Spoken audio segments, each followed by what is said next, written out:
नमस्कार दोस्तों।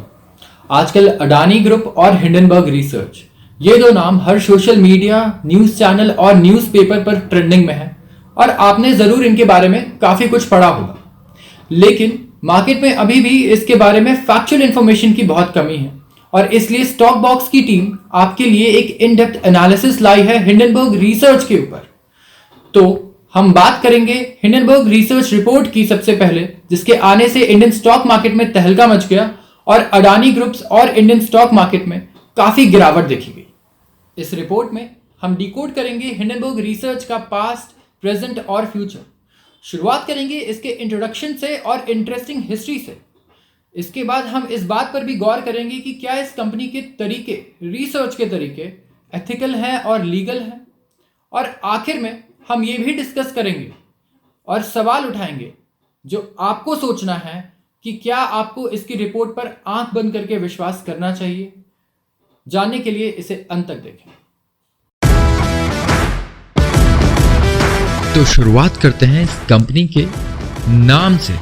इस कंपनी के नाम के पीछे छुपी है एक बहुत ही इंटरेस्टिंग हिस्ट्री। ये बात है 1937 की, जब जर्मनी में एक हिंडनबर्ग नामक एयरशिप में आग लगने से 35 लोगों की मौत हो गई। जिस वीडियो को आप अपनी स्क्रीन पर देख रहे हैं वो उस हादसे की ओरिजिनल वीडियो है। इस हादसे से पहले भी ऐसे कई हादसे और हो चुके थे और इस पर कई चेतावनियां भी दी गई थी और आपत्ति भी जताई गई थी, लेकिन उन चेतावनियों को इग्नोर कर दिया गया और ये कहा गया कि इस बार ये एयरशिप उन सबसे बेहतर है और अलग है। ऐसे आपदा को मैन मेड डिजास्टर कहकर बुलाया जाता है, जिस आपदा का कारण होता है किसी इंसान द्वारा कोई चूक हो जाना, जिसका कारण हो सकता है उनका ओवर कॉन्फिडेंट होना, एरोगेंट होना या उनका नजरअंदाज करना किसी इंपॉर्टेंट चीज को। हिंडनबर्ग रिसर्च का कहना है कि वो ऐसे ही मैन मेड डिजास्टर को ढूंढती है स्टॉक मार्केट की दुनिया में और उनका पर्दाफाश करती है ताकि उससे और ज्यादा लोगों का नुकसान ना हो सके और वो भी उससे पैसे कमा सके।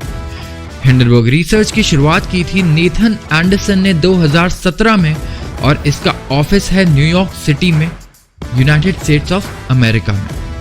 हिंडनबर्ग रिसर्च स्पेशलाइज करती है फोरेंसिक फाइनेंशियल रिसर्च में। और आपको ये टर्म बहुत ही फैंसी लग रहा होगा, सोफिस्टिकेटेड लग रहा होगा, लेकिन हम आपको इसे सिंपल लैंग्वेज में समझाएंगे। फाइनेंशियल फोरेंसिक्स एक ऐसी फील्ड है जो कंबाइन करती है दो अलग स्किल्स को। एक होता है क्रिमिनल इन्वेस्टिगेशन और दूसरा है फाइनेंशियल ऑडिटिंग स्किल्स। इन दोनों को मिलाकर बनता है फाइनेंशियल फोरेंसिक्स। अब क्रिमिनल इन्वेस्टिगेशन तो सुनकर आपको समझ आ रहा होगा, ये रिलेटेड है क्राइम को इन्वेस्टिगेट करने से, जैसे पुलिस वाले करते हैं। और फाइनेंशियल ऑडिटिंग स्किल्स में आता है कंपनी के फाइनेंशियल स्टेटमेंट्स, यानी कि रेवेन्यू और उसका खर्चा, प्रॉफिट, इन चीजों को एनालाइज करना।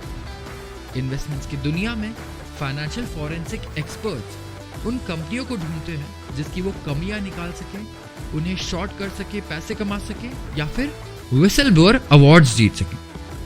अब पर्टिकुलरली इस सिचुएशंस को ढूंढते हैं ये लोग जो एक कंपनी में कुछ ऐसे फैक्टर्स का कॉम्बिनेशन हो, जैसे कि उसमें कोई अकाउंटिंग इरेगुलरिटीज हो, अकाउंट्स में फेरबदल, खर्चा ज्यादा या कम दिखाया जाए, प्रॉफिट को ज्यादा या कम दिखाया जाए जानबूझकर, या फिर दूसरा रीजन हो सकता है मैनेजमेंट में कुछ ऐसे लोग हों जो अपने इंटरेस्ट के लिए काम कर रहे हो, कंपनी के इंटरेस्ट के लिए काम ना कर रहे हो।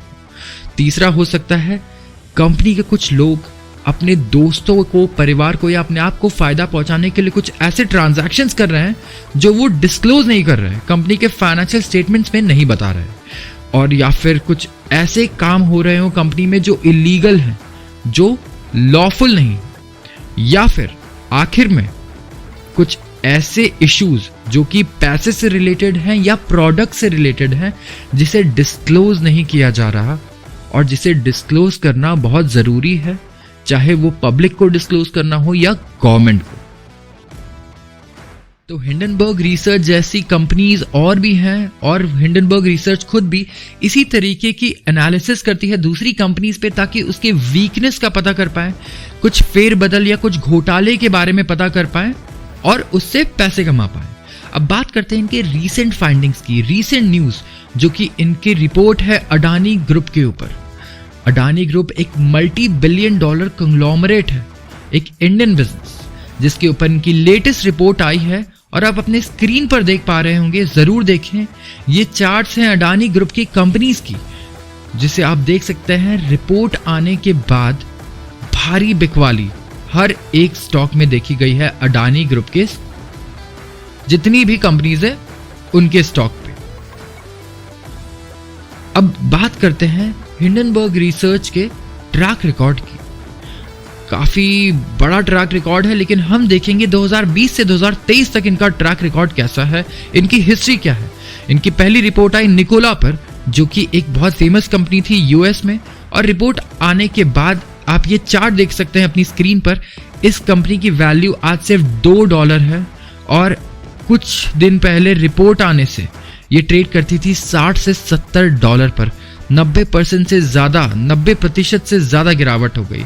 और यही नहीं, इनके सीईओ को भी कुछ ही दिनों बाद रिजाइन करना पड़ा और ये एडमिट करना पड़ा कि रिपोर्ट्स की कई बातें सच थी।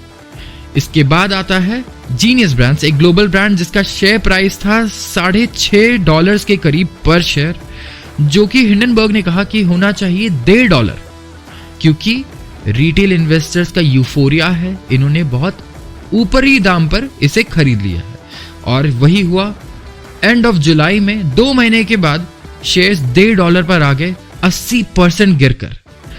एक और रिपोर्ट आई इनकी मई 2020 में चाइना मेटल रिसोर्सेज यूटिलाइजेशन पर। कहा गया कि एक ज़ॉम्बी कंपनी है और ये 100% गिर सकती है, और इसके शेयर 90% से ज्यादा गिर चुके हैं। इसके बाद आई एक रिपोर्ट SC वर्क्स पर, जिसपे कहा गया कि इसने कुछ कंप्लीटली बोगस डील्स किए हैं कोविड-19 टेस्टिंग के, और वही हुआ। SEC ने इसको हॉल्ट कर दिया। इसके बाद आता है HF फूड्स। इस कंपनी के ऊपर आरोप लगे कि इन्होंने शेयर होल्डर्स के पैसे का मिसयूज किया है और रिलेटेड पार्टी ट्रांजैक्शंस किए हैं, अपने फैमिलीज के साथ ट्रांजैक्शंस किए हैं जो डिस्क्लोज ही नहीं किए गए। और इसके बाद अगले ही क्वार्टर इस कंपनी को $340 मिलियन का लॉस झेलना पड़ा। ऐसी ही रिपोर्ट आई मार्च 2020 में प्रेडिक्टिव टेक्नोलॉजी पर, जिससे कहा गया कि इसके जो प्रेस रिलीज आए हैं कोविड-19 पर, इस पे कुछ सवाल उठते हैं, कुछ बोगस हैं, और इसके बाद ही इस कंपनी ने अपने 90% वैल्यू को लूज कर दिया। तो ये वो 6 कंपनियां थी जिस पर हिंडनबर्ग रिसर्च ने अपनी रिपोर्ट्स पब्लिश की, और रिपोर्ट्स पब्लिश करने के बाद इनको मात दी और इनको एक तरीके से तबाह कर दिया। तो इन पास्ट 7 कंपनीज की सारी रिपोर्ट सही थी हिंडनबर्ग रिसर्च की, और इन्हें काफी घाटा भी सहना पड़ा, जो कि सही था। लेकिन अब एक केस ऐसा है ब्लूम एनर्जी का। इस केस में यह हुआ कि ब्लूम एनर्जी के ऊपर हिंडनबर्ग रिसर्च ने रिपोर्ट पब्लिश की, और उसके बाद ब्लूम एनर्जी का चार्ट आप स्क्रीन पे देख सकते हो। भारी बिकवाली आई और शेयर प्राइस बहुत ज्यादा नीचे गिरा वहां से। लेकिन अब आप इस चार्ट में देखिए कि पूरी तरीके से रिकवर कर चुका है, क्योंकि ये उस रिपोर्ट को गलत साबित कर चुका था। अब क्या इसी तरह अडानी ग्रुप के केस में, अगर अडानी ग्रुप मान लेते हैं अगले 1 से 2 सालों में इस केस को प्रूव कर पाए कि वो सही है और ये रिपोर्ट गलत है, लेकिन फिर भी जो इन्वेस्टर्स हैं, रिटेल इन्वेस्टर्स, इंस्टीट्यूशंस, उनका परमानेंट डैमेज हो चुका है, परमानेंट लॉस हो चुका है उनके कैपिटल का, है कि नहीं? तो क्या ये करना सही है ऐसी कंपनीज का कि सिर्फ रिपोर्ट, एक एलिगेशन के बेसिस पे उसके शेयर प्राइस को पूरी तरीके से क्रैश कर देना, इन्वेस्टर्स के पैसे को इतना नुकसान पहुंचाना, ये बिलीव करके कि इस रिपोर्ट में लिखी गई हर बात बिल्कुल सच है? ये आपको बताना है और आपको इसके बारे में सोचना है। तो इसकी सबसे बड़ी डीमेरिट ये है कि हिंडनबर्ग रिसर्च के पास और ऐसी और कंपनीज के पास इतनी पावर है कि चाहे तो किसी भी ओवरवैल्यूड कंपनी के ऊपर आज एक रिपोर्ट पब्लिश कर सकती है, और क्योंकि वो ओवरवैल्यूड है तो उसके प्राइस में ऑलरेडी बहुत अच्छा करेक्शन हो जाएगा, गिरावट आ जाएगी, जिससे ये प्रॉफिट बना के चले जाएंगे, और जो रिटेल इन्वेस्टर्स हैं उनका परमानेंट लॉस ऑफ कैपिटल होगा। तो क्या इतना पावर मिलना किसी को सही है? और क्या इनकी कोई अकाउंटेबिलिटी नहीं होनी चाहिए, कोई रिस्पॉन्सिबिलिटी नहीं होनी चाहिए गलत होने पर? इस बात पर आपको जरूर गौर करना चाहिए और हमें भी गौर करना चाहिए। तो आप जरूर कमेंट सेक्शन में बताएं इस बात के बारे में सोचकर। और ऐसी ही इंफॉर्मेशनल वीडियोस अगर आप देखना चाहते हैं तो आप हमें टॉपिक्स बताएं जिसके बारे में आप एक इन डेप्थ रिसर्च चाहते हैं स्टॉक बॉक्स की टीम से। कमेंट सेक्शन में कमेंट करें और इस वीडियो को लाइक करें। धन्यवाद।